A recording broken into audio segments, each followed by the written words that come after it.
इस science fiction कहानी की शुरुआत होती है 25वीं शताब्दी को दिखाते हुए, जहां ब्रह्मांड के सारे प्लेनेट पर इम्प्रेस नाम की खतरनाक शैतानों का राज हो चुका था। वह जिस भी प्लेनेट पर जाते वहां अपनी सेना के साथ पूरा कब्जा कर लेते हैं। इस समय पूरे ब्रह्मांड में स्पाइस नाम का एक मसाला बहुत ही ज्यादा प्रसिद्ध होता है। स्पाइस मसाले में काफी अजीब तरीके की मैजिकल पावर थी, जिससे कि अगर कोई भी खाता था तब उसके अंदर कई सारी शक्तियां और उनकी उम्र बढ़ना रुक जाती थी। यानी कि एक तरीके से यह स्पाइस मसाला उनकी बॉडी स्ट्रक्चर में चेंजेस करता था। और यह स्पाइस मसाला पूरे ब्रह्मांड में किस नाम की एक प्लेनेट पर मौजूद होता है, उस प्लेनेट पर भी इम्प्रेस का ही राज हुआ करता था। अब यहाँ हमेशा दाम नाम की एक दूसरे को दिखाया जा रहा था, जिसके पास मदर हेलेन मिलने के लिए आती है। मदर हेलेन भी एम्परर की एक दूसरी प्रजाति से बिलोंग करती थी। हमने मदर हेलेन को एक बहुत ही खास चीज दिखाने के लिए यहाँ पर बुलाया था। दरअसल उसके पास एक नेविगेटर होता है जो ब्रह्मांड की सारी चीजों के बारे में इन्फॉर्म करता था। डैम में जब नेविगेटर को अपने पास बुलाया तब पता चलता है कि वो एक बहुत ही बड़ा के लिए चेयर है, जिसे कि चेंबर में बंद करके रखा गया था। दरअसल नेविगेटर भी पहले एक इंसान हुआ करता था, लेकिन स्पाइस नाम की उस मसाले को जिसके अंदर काफी पावर होती है, उसका ज्यादा डोज लेने की वजह से नेविगेटर की यह हालत हो गई। लिए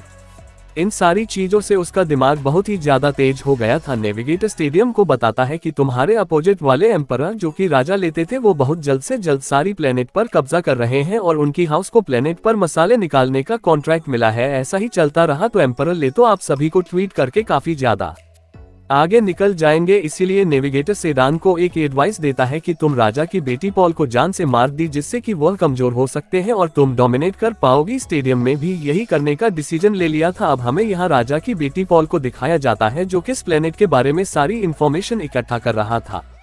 को तो ब्रह्मांड के अलग अलग फ्लाइट्स को जाकर देखना काफी ज्यादा अच्छा लगता है। अब कुछ ही देर में वहां बॉडीगार्ड्स राजा लड्डू का एक सलाहकार यह चुका था। पॉल भी उन्हें देखकर काफी खुश हो जाता है, क्योंकि ये तीनों उसकी ट्रेनिंग में मदद करते थे। और अब बिना देरी किए पॉल अपनी ट्रेनिंग स्टार्ट कर देता है। उन तीनों के साथ डॉक्टर येन पूरा कोशिश करते हैं कि वह पॉल को अच्छी ट्रेनिंग दे, जिससे कि वो आगे चलकर एक काफी अच्छा एम्परर बन जाए। पॉल तो एक खतरनाक रोबोट से भी लड़ता है, जिसकी फाइटिंग के काफी ज्यादा अच्छी थी, लेकिन पॉल के पास भी अलग अलग टाइप की वेपन्स और हथियार होते हैं, जिससे कि वह अपनी प्रोटेक्शन करते हुए रोबोट के पर पलटवार कर रहा था। डॉक्टर और सारे बॉडीगार्ड पॉल की इस इम्प्रूव को देखकर काफी ज्यादा खुश हो जाते हैं। अब अपनी सारी ट्रेनिंग खत्म करके पॉल बाहर की तरफ आ जाता है, जो अपने एक बहुत ही पुरानी दोस्त इंजन से मिल रहा था, जो कि एक सैनिक होता है। बचपन में पॉल और डीजल काफी अच्छी तरीके से ट्रेनिंग किया करते थे। ने पॉल को बताया कि मुझे अकारी प्लेनेट पर एक मिशन करने के लिए जाना है, इसीलिए इन सारी चीजों के लिए मैं बहुत ही ज्यादा एक्साइटेड हूँ। पॉल तो अब अपनी फादर लाइटो के पास आ गया था, जो पॉल को बताया कि हमारे हाउस को अरब की प्लेनेट पर मसाले निकालने का काम दे दिया गया है और यह शैतानी इम्प्रेस जिनका राज राकेश प्लेनेट पर था, उन्होंने डिसीजन लिया होता है। यानी कि ठीक मौका है उनकी नजरों में अच्छा बनने का। पॉल भी इस बात से थोड़ा सा खुश हो गया था। अब वो सोने चला जाता है, जिसे कि हमेशा की तरह हड़ाकर प्लेनेट के अलग अलग विजय जा रहे थे, जिसमें कि उसे किस प्लेनेट के कुछ लोग दिखाए जाते हैं और साथ ही साथ एक लड़की भी दिखती है। पॉल को बिल्कुल भी नहीं समझ में आ रहा था कि ये सारी विजिलेंस कहाँ से आ रहे हैं। तभी अचानक पॉल की मदर जेसिका उसे उठाकर एक दूसरे कमरे में लेकर गई थी। दरअसल उनके यहाँ पर अब मदर हेलेना आ गई थी, जो जेसिका को कुछ समझाते हुए पॉल को एक कमरे के अंदर लेकर आ जाती है। मदर हेलेन के पास एक छोटा सा बॉक्स था और वह पोल्ट्री कह रही थी, तो इसके अंदर अपना हाथ डाल दो और अगर तुमने अपना हाथ हटा लिया तो मैं तुम्हें जान से मार दूंगी। पॉल को ये बात कुछ समझ नहीं रही थी, लेकिन फिर भी उसने मदर हेलेन के कहने पर बॉक्स में हाथ डाल दिया होता है। थोड़ी देर में ही पॉल के हाथ पर काफी तेजी से जलन होने लगी, जैसे कि उसका हाथ पूरा जल चुका है। लेकिन फिर भी पॉल मदर हेलेन की बातों को ध्यान में रखता है और अपना हाथ निकालता ही नहीं। थोड़ी देर बाद जब मदर हेलेन ने खुद कहा कि तुम अपना हाथ निकालो, तब पॉल का हाथ एकदम सही सलामत होता है। दरअसल यह मदर हेलेन द्वारा लिया गया था। जैसे का भी जवाब आ जाती है तो मदर हेलेन ने साफ साफ कहा कि तुम्हारा बेटा पॉल काफी बहादुर है और तुमने इसकी अच्छी परवरिश की थी। लेकिन पॉल को बिल्कुल भी नहीं समझता कि आखिरी टेस्ट किस बात का था। मदर हेलेन और जेसिका पॉल को कुछ भी नहीं बताते और वहां से चले जाते हैं। अब हम यहाँ दूसरे प्लेनेट के राजा बेन को देखते हैं, जो कि राजा लेटर से बहुत ही ज्यादा जला करता था। बेन का चेहरा तो बहुत ही ज्यादा अगली होता है। तभी अचानक उसके सेवक ने बेन को बताया ये राकेश प्लेनेट पर निकालने का कॉन्ट्रैक्ट अब राजा लड्डू के लोगों को मिल चुका है और अगर ऐसा ही चलता रहा तो राजा तो हमसे आगे निकल जाएंगे। ये सारी चीजें बिल्कुल भी बर्दाश्त नहीं कर पाता, इसीलिए उसने अपने सबसे बहादुर सैनिक फ्राइड और को भेज दिया था लड्डू को खत्म करने के लिए। उसने बताया कि राजा लाइटोकी में हमारा एक आदमी है जो वहां पर जाकर तुम्हारी मदद करेगा। वहीं दूसरी तरफ अब राजा ले अपनी पूरी परिवार और सैनिकों के साथ निकल पड़ता है अरब की प्लेनेट की तरह। किस प्लेनेट तो ब्रह्मांड की कोने में छुपा हुआ था, इसलिए उन्हें कई घंटे का सफर तय करना पड़ता है अपने स्पेसशिप केंद्र। और अब उस समय भी आ चुका था जब उनकी पेशी की लायक पर पहुंच जाती है। वह प्लेनेट तो पूरी तरीके से एकदम बंजर थी, वहां एक भी पेड़ पौधे दिखाई नहीं दे रहे होते। राजा ने तो अपनी फैमिली के साथ बीच पर पहुंच चुके होते हैं जहां पर उनकी सारी सैनिक काम रहे थे। उस जगह की सारी देखरेख डॉक्टर का नाम का एक आदमी किया करता था। डॉक्टर गाइड ने राजा को ये साफ साफ कर दिया होता है कि शैतानी इम्प्रेस का इस पूरे प्लेनेट पर काफी कब्जा है और वह चाहते हैं कि जल्द से जल्द हम अपना काम खत्म करें और स्पाइस धूम करने का ले ले। तो भी इन सारी बातों को अच्छे से समझ रहा था। अब डॉक्टर गाइड सारा प्रोसेस बताते हैं कि कैसे हुई प्लेनेट पर सर्वाइव करते थे और कैसे जमीन के अंदर से पता लगाया जाता था कि इसी जगह पर स्पाइस मौजूद है। डॉक्टर ने तो और पॉल को अजीब तरीके की कॉस्ट्यूम पहनने के लिए कह दिया जो इस प्लेनेट पर सर्वाइव करने में अहम भूमिका निभाता है। दरअसल प्लेनेट के ऊपर काफी ज्यादा गर्मी थी और चारों तरफ कोई पेड़ पौधे नहीं होते, इसलिए यहाँ का टेम्परेचर भी काफी ज्यादा होता है। लेकिन ये कॉस्ट्यूम सारे बॉडी की ही रहने जी को रोक करके उसे पानी में कन्वर्ट कर देता था और यह पानी पी सकते थे जिससे कि उनकी बॉडी हाइड्रेट रहेंगी। डॉक्टर ने राजा लड्डू को कॉस्ट्यूम पहनाना तो सिखा दिया, लेकिन जब वह पॉल के पास जाता है तो देखा कि पॉल ने तो पहले से ही एकदम करेली कॉस्ट्यूम पहन रखा है। पॉल ने जवाब दिया कि मुझे ये कॉस्ट्यूम पहनना पहले से आता था। या डॉक्टर थोड़ा सा सोच में पड़ जाते हैं कि पॉल को ये सारी चीजें कैसे पता है। उसे पॉल पर थोड़ा सा शक होने लगा था। अब डॉक्टर गाइड राजा, पॉल और अपने कुछ साथियों के साथ पेश जीप में बैठकर उस पूरी जगह की देखरेख करने चले गए थे। डॉक्टर बता रहे होते हैं कि इस पूरे रेगिस्तान में कहीं भी स्पाइस मौजूद हो सकते हैं, लेकिन इसका सबसे अच्छा तरीका था रेगिस्तान में मौजूद बड़ी बड़ी कीड़ों का पता लगाना, क्योंकि यह बड़ी बड़ी दीदी उसी तरफ होते थे जहां स्पाइस मौजूद होते हैं। इसलिए हमें सिर्फ इन बड़े कीड़ों का ही पीछा करना होता है। अब थोड़ा आगे जाने पर उनका एक बीज दिखाई दे रहा था जो जमीन से स्पाइस को एक्सट्रैक्ट कर रहा होता है, लेकिन कुछ ही देर के अंदर अंदर वहां एक बहुत ही बड़ा कीड़ा आ गया था जो बीज के ऊपर हमला करके उसे पूरी तरीके से डिस्ट्रॉय कर रहा होता है। सारे एम्प्लॉइज तो डरकर भागने लगे थे। डॉक्टर कई तो उनकी मदद करते हैं स्पेसशिप में आने के लिए। पॉल ने भी इतने बड़े क्रिएटर को पहली बार देखा था जो रेगिस्तान की जमीन के अंदर मौजूद होता है। ये सारी चीजें डिमांड स्टेट करने के बाद वह वापस अपने देश के अंदर आ गए थे। अब अपने कमरे में वापस आने पर पॉल ने एक छोटा सा स्पाइस खाकर देखा कि इससे क्या इफेक्ट होता है। वह स्पाइस को खाते ही पॉल की पूरी बॉडी में एकदम अजीब तरीके की एनर्जी आने लगी। अब पॉल के दरवाजे पर दस्तक होती है जो एक नौकरानी की थी। तभी पॉल को अपनी तरफ एक अजीब तरीके का बार होता हुआ दिखाई देता है जो कि किसी अनजान व्यक्ति ने किया था उसे मारने के लिए। लेकिन इस समय स्पाइस की वजह से पॉल की शक्तियां काफी बढ़ चुकी होती है, इसलिए उसने अपने हाथ से ही उस वाहन को रोक लिया था। उस नौकरानी ने जब देखा तो वह पॉल को बता देती है कि शायद तुम्हारी जान खतरे में है और कोई ना कोई तो है जो तुम्हें मारने की कोशिश कर रहा है। जब ये बात पॉल के फादर राजा को पता चली तब उसके अपने सैनिकों को पूरा देश छापे मारने के लिए कह दिया, क्योंकि उसकी बेटी की जान खतरे में है। लाइटों को भी समझ में नहीं आ रहा था कि आखिर ये सारी चीजें चोरी चुपके कौन कर रहा है। राजा लेते तो अब एक नौकरानी का पीछा करने लगा था जो पॉल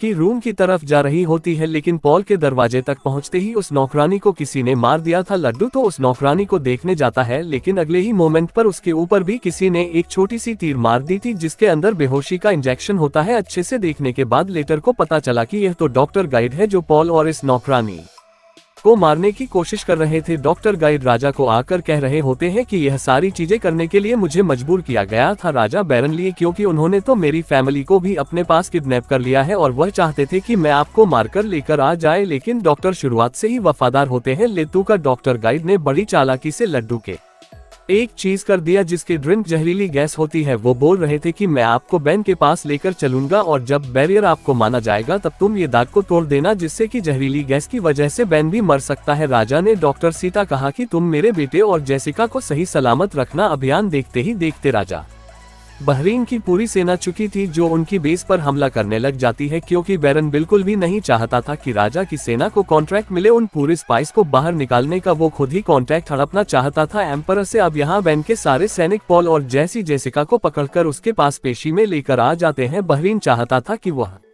की बेटी पॉल को भी खत्म कर दे और उसकी वाइफ जेसिका को तड़पा तड़पा कर। हमारे यहाँ जेसिका को अपनी साइकिल पावर की मदद से ये तो पता चल गया होता है कि गेटो अभी भी जिंदा है, इसलिए उन्हें अपनी हो भाभी नहीं चाहिए। लेकिन यहाँ बैर ने तो अपने सिपाहियों से यह कह दिया था कि तुम सब और जेसिका को लेकर उस रेगिस्तान में छोड़ दो जहाँ पर बड़ी बड़ी वाम रहते हैं। वो खतरनाक कीड़े तो पॉल और जैसी कुछ चबा चबा कर खा जाएंगे, इसलिए अब बैरल के दो सैनिक पॉल और जैसी का कुछ पेशी पर बिठा लेते हैं और ले चल पड़ते हैं उन कीड़ों के पास बैन के सामने। अब डॉक्टर ने वफादारी दिखाते हुए राजा को आप पेश कर दिया था। बैरन को तो इतना समझ में आ चुका था कि अगर वह गेटो को मार देगा तब उसकी पूरी सत्ता है उसके हाथ में आ जाएगी और उसके बाद प्लेनेट की इन पर सिर्फ उसे ही कॉन्ट्रैक्ट देंगी ये सारी स्पाइसी निकालने का। वहीं दूसरी तरफ स्पेसशिप में जॉन पॉल और उसकी मदद जेसिका मौजूद थी। बैरन के दोनों सैनिक उन्हें रेगिस्तान के ऊपर से लेकर जा रहे होते हैं। तभी एक सैनिक ने ट्राई किया कि वह जेसिका के पास जाकर उसके साथ बदतमीजी करे। ये बात तो पॉल को बिल्कुल भी अच्छी नहीं लग रही थी, इसलिए अब उसने अपने दिमाग पर बहुत ही ज्यादा फोकस किया, जिसके बाद उसने दोनों सिपाहियों को अपनी बोल्ट से कंट्रोल कर लिया होता है। दरअसल ये सारी चीजें पॉल के साथ वो स्पाइस खाने की वजह से हो रही थी, जिससे कि वह उन दोनों सिपाहियों को अपनी बातों से कंट्रोल कर ले रहा होता है। और पॉल ने उन्हें आदेश दिया कि तुम अपने आप में ही लड़ झगड़ कर मर जाओ, जिसके बाद पॉल जल्द से जल्द अपनी मदर जेसिका को छुड़ाता है और उनकी स्पेसशिप को रेगिस्तान में लैंड करने के लिए चला जाता है। वहीं दूसरी तरफ राजा लाइटो को मारने के लिए बैरन एकदम से उतावला था, लेकिन वह जैसे ही लेटो के सामने जाता है तभी राजा की मुंह के अंदर डॉक्टर द्वारा लगाया गया जहरीला पदार्थ उन्होंने पूरी तरीके से चबा लिया था, जिसने की जहरीली गैस बैन के मुंह के ऊपर जाती है, लेकिन जहरीली गैस इसका असर पता नहीं क्यों बेरेन के ऊपर जरा भी नहीं हुआ, उल्टा उस जहरीली गैस से लेटो की तड़प कर मौत हो जाती है। बेरेन इस बात से खुश था कि इस हमले में उसे कुछ भी नहीं हुआ और वो सही सलामत है। पॉल अब यहाँ अपनी जेसिका के साथ स्पेसशिप को एक पत्थरी वाली इलाके में लैंड कराता है। जेसिका को अब जाकर पता चल गया था कि उसके हस्बैंड लेतू अब मर चुके हैं। पॉल भी अपने फादर की मौत की खबर सुनकर काफी ज्यादा दुखी हो गया था। वो दोनों तो अब पथरीली वाले इलाके के और भी ज्यादा आगे जाने लगते हैं। पहले जो स्पाइस खाया था उसकी वजह से उसे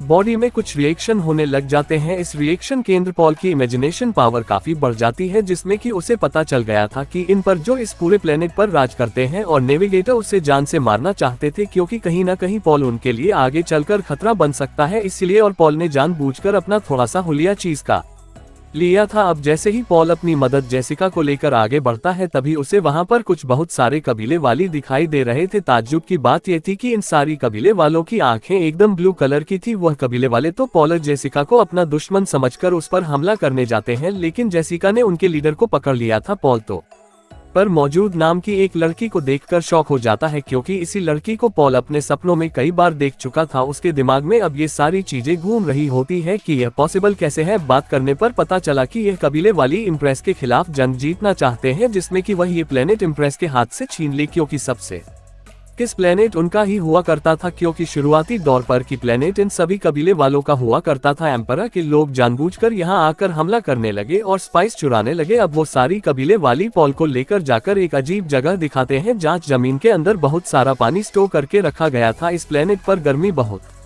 ज्यादा थी, इसीलिए पानी की काफी ज्यादा अहमियत होती है। ये कबीले वाली इसी पवित्र पानी को पीकर जिंदा रहते और ताकतवर बन जाती है। दरअसल उन सभी कबीले वालों ने एक भविष्यवाणी सुन रखी थी कि उनके प्लेनेट पर एक दिन एक मसीहा आएगा और उनके प्रॉब्लम सॉल्व करके उनका राजा बन जाएगा। वो सभी कबीले वाले पॉल को ही अपना मसीहा मान रहे थे, इसीलिए उसे सारी बातें बताकर पॉल भी समझ चुका था कि उन्हें उनकी जरूरत है। कबीले वालों की क्वीन ऑफ हाल ही में मारी जा चुकी थी, इसीलिए कबीले वाले पॉल से रिक्वेस्ट करते हैं कि वो अपनी मदर जेसिका को हमारी क्वीन मदर बना दिए। जेसिका भी इस बात के लिए मान जाती है। अब जेसिका को सारे रीति रिवाज के साथ एक पवित्र पानी पिलाया जा रहा था, जिससे कि उसे अजीब तरीके की पावर मिलेंगी जो मदर क्वीन में होनी चाहिए। लेकिन जैसे कार्नेगी बिल्कुल बताए नहीं होता कि वो प्रेग्नेंट है, और पानी पीते ही उसके अंदर जो भी सारी पावर होती थी वो उसके पेट में पल रहे बच्चे के अंदर भी चली जाती है। यानी कि जेसिका का जो बच्चा पैदा होगा वह भी उसी की तरह पावरफुल और स्ट्रॉन्ग होगा। पॉल को तो जेन ने बताया कि डॉक्टर की जो कि बैन के साथ काम किया करते थे, दरअसल वह उसकी फादर होते हैं और वह भी हमारे कबीले से बिलोंग करते थे, जो उन सभी राजाओं की तरफ होने का नाटक कर रहे होते हैं। सारी चीजें समझने के बाद पॉल ने भी डिसीजन ले लिया कि वह इन कबीले वालों के साथ रहकर इनकी मदद करेगा। धीरे धीरे पॉल और जी भी एक दूसरे के रिलेशनशिप में आ जाते हैं और पॉल सभी कबीले वालों को एकजुट करने के लिए राजा बनने का डिसीजन ले लिया था। लेकिन इन सारी चीजों के लिए पॉल को कई सारे टेस्ट का सामना करना पड़ेगा। पॉल शुरुआत में ही एक राजा की तरह कबीले वालों को बताता है कि मैं तुम्हें अपनी फाइटिंग टेक्निक सिखाऊंगा, जिसके अंदर पॉल कई सारी टेक्निक बताता भी है, और ये चीजें देखकर कबीले वाले काफी शौक रह गए थे। धीरे धीरे कबीले के सारे लोग टेक्निक सीखने में कामयाब भी हो जाते हैं। अब एक दिन पॉल को सारी कबीले वाले रेगिस्तान में लेकर आते हैं, जो बता रहे थे कि तुम्हें अगर हमारे राजा बनना है तो इनमें से एक बड़ी वाम के ऊपर तुम्हें कब्जा करना होगा, यानी कि तुम उसी कंट्रोल कर लो। पॉल ने तो जरा भी नहीं सोचा और कूद पड़ा रेगिस्तान में, जहाँ कुछ देर के अंदर उधर काफी बड़ा सा कीड़ा आ जाता है। इस कीड़े का साइज तो पॉल से 10 गुना बड़ा था, लेकिन फिर बी पॉल बिना डरे हुए उस पीढ़ी के ऊपर जाने लगा और सारे हथियार उसकी बॉडी में घुसा कर उसे कंट्रोल करने की कोशिश करता है। हालांकि शुरुआत में पॉल उसे कंट्रोल नहीं कर पा रहा था, लेकिन इतनी ज्यादा मुश्किलें झेलने के बाद आखिरकार वह पीढ़ी को कंट्रोल करने में लग जाता है। सारी कबीले वाली पूरी तरीके से शॉक हो गए थे क्योंकि आज तक किसी भी इंसान ने इन कीड़ों को कंट्रोल नहीं किया था। इसी तरीके से वह कई सारे रेगिस्तान में मौजूद बड़ी बड़ी कीड़ों को कंट्रोल करने लगी और जब सारी चीजें एकदम प्लान के मुताबिक चल रही होती है, डॉक्टर पॉल ने कबीले वालों के साथ मिलकर बेन की उन 20 को डिस्ट्रॉय करना साथ कर दिया जो कि स्पाइस को रेगिस्तान की जमीन में से एक्स्ट्रा कर रहे थे। धीरे धीरे करके पॉल ने कबीले वालों के साथ मिलकर उनकी सारी वेस्ट कर दी होते हैं। वहां बेरेटन सारी चीजों से बहुत ज्यादा गुस्सा था क्योंकि अगर उसके बेस्ट इसी तरीके से डिस्ट्रॉय होते रहे तब वह इम्प्रेस को स्पाइस निकाल कर नहीं दे पाएगा और अगर ऐसा हुआ तो शायद वह खतरनाक उसे जान से मार दे। अब यहाँ पर और उसके बाकी लोगों को कुछ दूर खबर देने आते हैं कि उनका कंट्रोल राकेश प्लेनेट से अब छूट रहा है क्योंकि पॉल नाम का एक लड़का बेलेस से काफी लड़ाई कर रहा था अपना हक पाने के लिए और वह कहीं न कहीं अकारी प्लेनेट की कबीले वालों से भी मिला हुआ है। इन पर अब इस बात को बहुत ही ज्यादा सीरियस लेने लगते हैं और उन्होंने डिसाइड किया कि वह किस प्लेनेट पर खुद जाकर पॉल और वेरिएंट को जान से मार देंगे क्योंकि अगर प्लेनेट की कबीले वालों ने वापस वहां पर कब्जा कर लिया तो इन पर की पकड़ उसकी सत्ता से कमजोर हो जाएगी। इसलिए वो अब अपनी सबसे खतरनाक सेना को लेकर जाने लगते हैं किस प्लेनेट पर हमला करने के लिए। लेकिन ये सारी चीजें लेकिन पावर की मदद से पॉल को महसूस हो जाती है कि इन पर प्लेनेट पर आने वाला है हमला करने के लिए। उसने तो जेन को भी ये सारी बातें बता दी थी। हालांकि पॉल के पास अलग अलग टाइप की पावर आ चुकी है, लेकिन इतने कम पावर थे वह इम्प्रेस की सेना के साथ नहीं लड़ सकता था। पॉल को इतना तो अंदाजा होता है कि उसे अपनी पावर को एक चरम सीमा पर लेकर जाना होगा जहां पर अनलिमिटेड पावर एक्सेस कर सके। इसीलिए पॉल कहता है कि मुझे तुम्हारी कबीले का वाटर ऑफ लाइट पीला है जो कई सालों पहले इस प्लेनेट के कर्ता धर्ता ने पिया था। दरअसल लाइफ ऑफ वाटर एक ऐसा लिक्विड होता है जिसे पीने के बाद उनकी पावर 100 गुना बढ़ जाती थी। लेकिन जीन पॉल को एक और बात बताती है कि आज तक ऐसा कोई भी इंसान नहीं हुआ जो लाइफ ऑफ वाटर को पीने के बाद जिंदा रह पाए क्योंकि यह नॉर्मल इंसानों के लिए बनी नहीं होती है। लिक्विड का किसानों की बॉडी पर असर काफी अजीब तरीके से होता है, बट पॉल के पास इसके अलावा और कोई भी ऑप्शन नहीं था क्योंकि अगर इन पर की सेना प्लेनेट पर पहुंच गई तब वह चारों तरफ तबाही मचा सकते थे। इसलिए अब पॉल की जिद करने पर सारी कबीले वाले में इकट्ठा हो जाते हैं और पॉल को बड़ी सम्मान के साथ लाइफ ऑफ वाटर पिलाया जा रहा था। वो लिक्विड पीते ही शुरुआत में पॉल की पीठ के अंदर काफी दर्द होने लगता है। ये दर्द इतना ज्यादा बढ़ जाता है कि पॉल छटपटाने लगा, लेकिन कुछ ही समय बाद पॉल एकदम नॉर्मल हो गया था। उसकी आंखें तो अब बाकी कबीले वाली जैसी ब्लू हो चुकी होती है। अचानक रेगिस्तान में हलचल होने लगी और सारी बड़ी बड़ी कीड़े बाहर निकलकर एकदम सामने बैठ जाते हैं, यानी कि पॉल अपनी नई पावर की मदद से उन सारी बड़ी बड़ी कीड़ों को कंट्रोल कर पा रहा था। तब जाकर कबीले वाले एकदम हो जाते हैं कि पॉल ही उनका मर्सिया है जो उन्हें एम्परर के खिलाफ लड़ाई कर आजादी दिलवाएगा। लेकिन अब यहाँ एम्परर अपनी बड़ी सेना लेकर स्पेसशिप की मदद से प्लेनेट पर लैंड हो चुका था, परंतु अपने सैनिकों को आदेश दे दिया था कि तुम सब जल्द से जल्द पॉल की सेना को खत्म कर यहाँ लेकर आ जाओ। सारे सैनिक निकल पड़ते हैं पॉल और उसकी कबीले वाली साथियों से लड़ने के लिए, लेकिन यहाँ पॉल की शक्तियाँ काफी बढ़ने की वजह से वो तो उन सैनिकों को अपनी बड़े बड़े कीड़ों की मदद से मार दे रहा था। पहले पॉल एक कोई मुश्किल से कंट्रोल कर पाता था, लेकिन लाइफ ऑफ वाटर पीने के बाद वो सारी की सारी को कंट्रोल कर ले रहा होता है और उन्हीं की मदद से उसने एम्परर की सारी सैनिकों को धूल चटा दी थी। आधि सैनिक वीरों के पेट के दर्द जा रहे थे और बाकी तो भागकर वापस महल में आ जाते हैं। हमें ये पता चला कि ऊपर के साथ बैन भी मिला हुआ था जो उसके पास मदर हेलेन और आलिया नाम की एक छोटी लड़की को लेकर आ जाता है। दरअसल आलिया और किसी की नहीं बल्कि का की बेटी थी जिसके अंदर अपनी मदर की तरफ काफी सारी सुपर नेचुरल पावर होती है, बट ये बात एम्परर को अभी पता नहीं थी। एम्परर को ये इत्तला किया गया कि पॉल अपनी बड़ी बड़ी की मदद से सैनिकों को मार रहा है, इसीलिए अब एम्परर ने अपनी सबसे एडवांस हथियार को बाहर निकाला जिससे कि वह पॉल और उसकी कीड़ों को भी जान से मार दे। पॉल को ये सारी चीजें अपने पहले के इलेक्ट्रिक पावर की मदद से पहले ही पता चल जाती है, इसलिए उसने एम्परर को हमला करने का मौका ही नहीं दिया और अपने पूरे कबीले वालों के साथ मिलकर उनकी सारी मशीन को ट्राई कर दिए जिससे कि इम्प्रेस के पास और कोई भी ऑप्शन नहीं होता हमला करने का। वहां बैरियर आलिया को एक छोटी बच्ची समझकर उसे मारने के लिए आगे बढ़ता है। तभी आलिया ने अपनी सुपर नेचुरल शक्तियों की मदद से बैरियर को उठाकर खत्म कर दिया था। अब एम्परर और उसके सैनिक पूरी तरीके से लाचार थे। थोड़ी देर के अंदर अंदर पॉल और उसके साथ कबीले वाले एम्परर की स्पेसशिप में आ जाते हैं। सभी को ये पता चल चुका था कि इस खतरनाक जिन में पॉल जीत चुका है, लेकिन फिर भी इन पर इस तरीके से हार नहीं मानना चाहता था। उसने तो अपने सबसे शक्तिशाली किलर को सामने रख दिया जिसका नाम फ्राइड होता है। पॉल ने भी इस चैलेंज को एक्सेप्ट कर लिया था और अब वह फ्लाइट से लगने लगता है। हालांकि शुरुआत में फ्राइड पॉल पर काफी भारी पड़ रहा था, लेकिन पॉल के पास मौजूद शक्तियां काफी बढ़ चुकी होती है, इसीलिए वह फ्राइड को दुगनी तेजी से मारने लगा। पॉल ने फ्राइड को अपनी नेचुरल शक्तियों की मदद से एक बहुत ही तेज पंच मारा, जिससे कि फ्राइड मर जाता है और साथ ही साथ वहां की धरती फट जाती है। सभी लोग पॉल की इस अनोखी पावर को समझ चुके थे कि यही अगला एम्परर है। एम्परर के सारे लोग भी अब पॉल के साथ हो गए थे, क्योंकि उन्हें अपनी जान नहीं गंवानी होती। पॉल ने भी डिसाइड किया कि वह किस प्लेनेट का नया एम्परर बनकर इसे पूरी तरीके से आजाद कर देगा। पहले तो अपनी शक्तियों का यूज करके पहली बार उस प्लेनेट पर बारिश करवाई थी, जिससे कि अरब किस प्लेनेट इतनी सालों बाद खिल उठा था। और पॉल की इम्प्रेस बनने के बाद ही यह मूवी यहीं पर खत्म हो जाती है। टू व्यूअर, आपको ये स्टोरी कैसे लगी कमेंट सेक्शन में बताना भूलना मत। अगर आपको मेरा एक्सप्लेनेशन 1% भी अच्छा लगा हो तो वीडियो को लाइक एंड चैनल को सब्सक्राइब जरूर कर देना। मिलते हैं इजी तरीके की मजेदार वीडियोस में, तब तक के लिए बाय बाय।